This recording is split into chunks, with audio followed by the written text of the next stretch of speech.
राम रावण युद्ध चल रहा है और लक्ष्मण जी को शक्ति लगी तो हनुमान जी संजीवनी बूटी लेके आए। श्री महर्षि ने दिया तो लक्ष्मण जी उठ खड़े हुए और उसके बाद जो है उन्होंने जब रावण को समाचार मिला तो उसने फिर जा करके मेघनाथ को जगाया। मेघनाथ ने उसको बोला कि भाई जो तुम प्रणाली ला करके और तुम मुझे सिखा रहे हो तो आगे क्यों गई वहाँ सुपर्णखा, क्या काम भला था जाने का, कोई तो कारण होगा ही लड़कों से नाक कटाने का। और फिर जो है कुंभकर्ण रावण से पूछ रहा है सुपर्णखा वहाँ क्यों गई, वहाँ उसका क्या काम था जाने का, कोई तो कारण होगा जो कि उसकी नाक कान कटे। इसलिए मतलब कि झगड़ों में लंका की सत्यानाशी है भाई, यह खूब समझ लेना अब अपनी पूर्णमासी है। बोल रहा है इसलिए मतलब कि झगड़ों में लंका का सत्यानाश हो जाएगा और ये समझ लेना कि अब जो है अमावस की रात आने वाली है। रावण ने देखा जब भी भाई का यह हाल, खूब नशीली वस्तुएं दी उसको। तत्काल रावण ने देखा जबकि भाई का यह हाल है तो खूब नशीली वस्तुएं उसको दी। वह नशे में जिस समय मतवाला वह वीर चला युद्ध के वास्ते कर गर्जन गंभीर।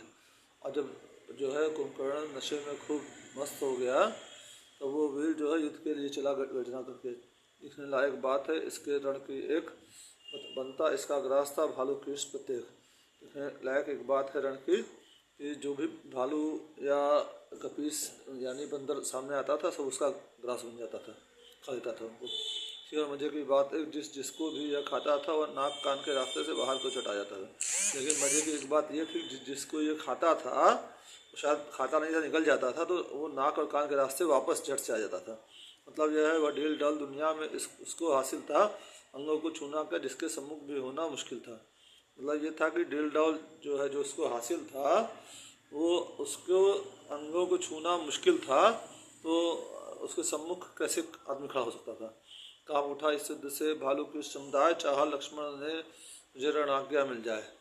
और ये इस युद्ध से भालू और कपीस जो है बानरों की सेना काँप गई तो लक्ष्मण जी ने चाहा कि उनको रणआज्ञा मिल जाए, किंतु उठे हैं यह भी पाकर कष्ट पार, ये सोचकर स्वयं प्रभु रण को हुए तैयार।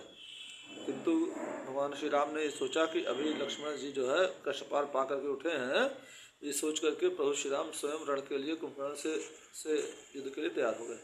मंगल भवन मंगलहारी त्रहु सुदशरथ अजिल बिहारी, दीन दयाल वृद्ध संभारी, ये हरहु नाथ मम संकट भारी।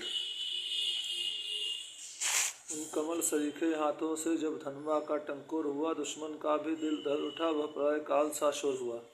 उन कमल सरीखे हाथों से जब धनुष पर टंकोर हुआ तो दुश्मन का भी दिल दहल गया, वो प्रलय काल का शोर हुआ। जब तक कि सांवरी सूरत पर वे सुभर जटाएं बिखरी थीं तब तक मानो सब शोभाएं उस मुख पर आकर निखरी थीं। जब तक उस सांवरी सूरत पर जो है श्री रामचंद्र जी जटाएं बिखरी तब तक मानो जो है उस मुख पर आकर सारी जो है उपमाएँ जो है वो शर्मा जा रही थी। तब तक मानो सब शोभाएं उस मुख पर आकर निखरी थी। बन गया जब ही जूटा उनका छवियाँ भी बंधी साथ ही में, मानो अपनी रक्षा के वे सब रह गई साथ ही में। और जब श्री रामचंद्र जी ने जो है युद्ध में जाने की तैयारी करी तो अपना जटाजूट बांध लिया, जो बाल फैले हुए थे, तो मानो सब छवियाँ जो हैं जो आभा थी वो सब बन गई और अपनी रक्षा के लिए जो है वो सब एक साथ हो गई। इस तरह जब रवि उदय हुआ एक दिव्य तेज सा चमक उठा, उस मुखमंडल का दर्शन कर सारा रणमंडल दमक उठा। अब यहाँ पर जो है कवि ने राधे श्याम जी ने श्री रामचंद्र जी को की उपमा जो है तुलना रवि जो है सूर्यदेव से की है कि जो है सूर्यदेव की तरफ उनका जो है चेहरा और शरीर चमक उठा, उस मुखमंडल का दर्शन कर सारा रणमंडल दमक उठा। और उनके मुखमंडल का दर्शन करके सारा रणमंडल दमक उठा, मतलब सब में जोश आ गया। कटी में निशंग कर में धनवा, चुटकी में तीर दबाए हुए, और उनके कमर में जो है वो जो जिसमें बाण रखा जाता है वो था, और हाथ में धनुष था, और उनकी चुटकी में तीर दबा हुआ था। उस रौद्र रूप में भी राघव थे शोभाओं से छाए हुए, लेकिन उस रौद्र रूप में भी श्री रामचंद्र जी बहुत मनोहर लग रहे थे। हो गया चकित रजनीचर भी जब देखा उस सुंदरता को, क्षण भर के लिए भूल बैठा अपनी सब समर कुशलता को। और उनकी ये सुंदरता देख करके राक्षस मंडल भी जो है चकित हो गया, क्षण भर के लिए वो अपनी समर कुशलता मतलब उनसे युद्ध करना भूल गया। बोला क्या तुम ही अवधपति हो, क्या तुम ही सूर्यकुल नंदन हो, रावण से रण रचने वाले, क्या तुम ही जानकी जीवन हो।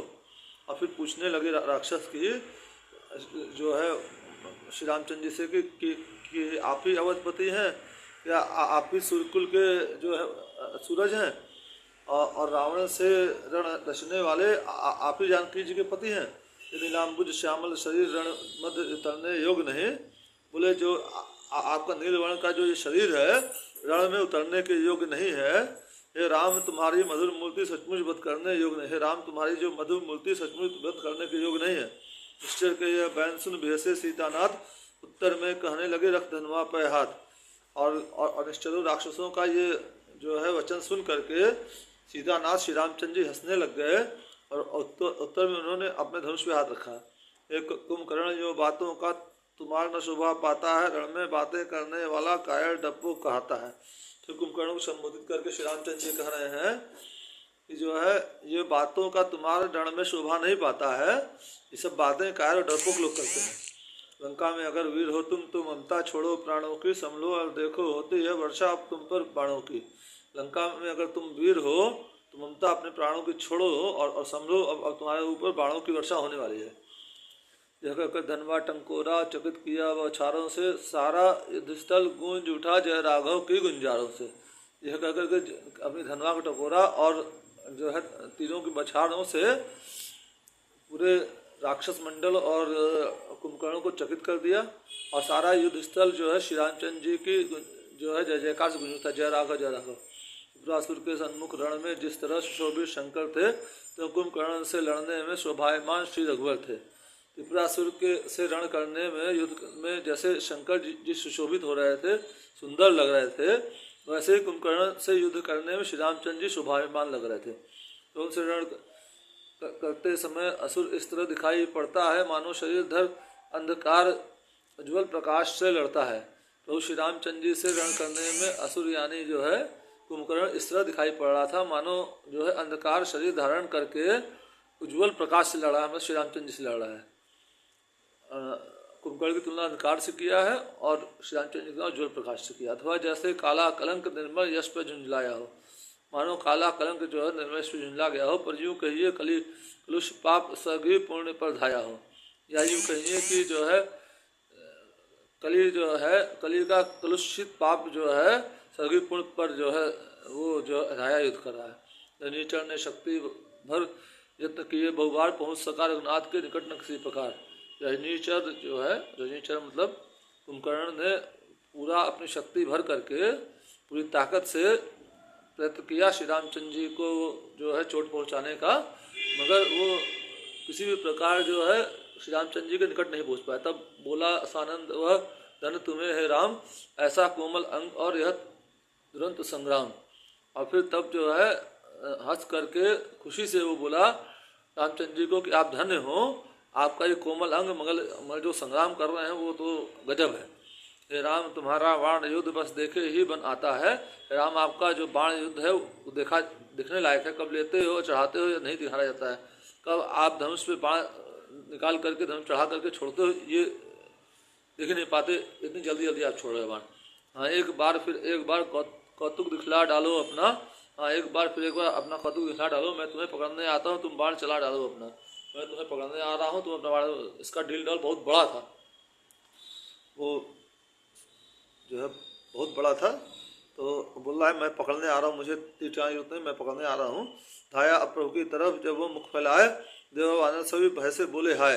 और जब वो अपना मुख खोल करके श्री रामचंद्र जी की तरफ दौड़ा तो देव और वानर के मुख से हाय निकल गई। चिंता युक्त देख जब ही सूर्य वानर समुदाय काल बाण रघुराय ने रिपल दिया चलाए। और जब सूर्य वानर समुदाय को और भालुओं को जब चिंता युक्त देखा श्री रामचंद्र जी ने तो काल बाण चलाया जो है कुंभकर्ण पे। उतर गया सारा नशा लगते ही वह बाण मन ही मन बोला असुर अब न बचेंगे प्राण। और जब श्री रामचंद्र जी ने बाण चलाया तो कुंभकर्ण का सारा नशा उतर गया। मन ही मन में बोला असुर कुंभकर्ण की अब प्राण नहीं बचेगा। मंगल भवन मंगल हारी द्रहु सुदशरथ अजिर बिहारी दीन दयाल वरद संभारी हर नाथ मम संकट भारी। मेरा नाम संदीप कनोडिया है। मेरा चैनल ज़्यादा से ज़्यादा लाइक करें सब्सक्राइब करें फॉलो करें। आप लोग की बड़ी कृपा होगी। जय श्री राम जय हनुमान जय सिया राम जय माता जानकी सियावर रामचंद्र जी की जय हनुमान जी की जय वशिष्ठ मुनि जी की जय दशरथ जी की जय कौशल्या माता की जय कैकेयी माता की जय चंदा माता की जय, जनक की जय। हर हर महादेव, हर हर महादेव, हर हर महादेव।